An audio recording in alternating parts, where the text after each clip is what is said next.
56. That's how many stitches it took to reconstruct Jean-Georges Prince's lip and chin after he was shot in the face by a rubber bullet by riot police while protesting outside Lebanon's parliament on Saturday.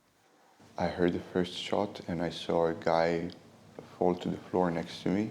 And then I took my hand off my face and I realized that it was extremely bloody. A friend of mine was behind me. He looked at my face and he looked horrified. I'm a boxer, so I'm used to taking punches to the face. I never felt anything like that. When he got to hospital, he'd lost so much blood there was no time to take him to the operating theatre. The 4.5-hour surgery needed to rebuild his face was performed on a gurney in the emergency room. There's an absurdity to the fact that you actually get that kind of reaction from an institution that's supposed to guarantee your safety.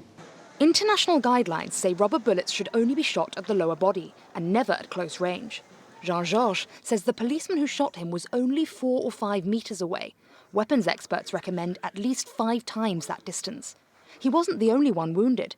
Dozens of protesters were hospitalized with injuries from rubber bullets and tear gas canisters over the weekend. Several lost an eye.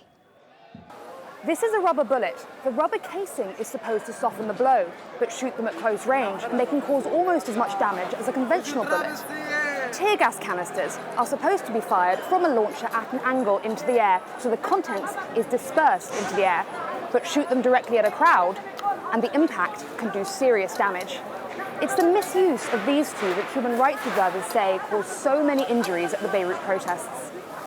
Lebanon now has a new government, but the new interior minister, a former army general, has praised the efforts of the security forces. Their methods look unlikely to change soon.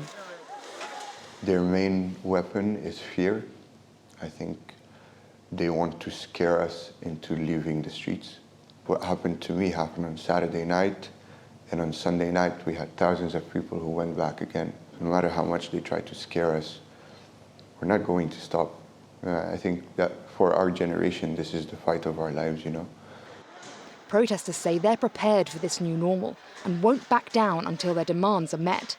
Jean-Georges plans to be back on the streets again as soon as he's healed enough to shout Thawra, revolution, once again.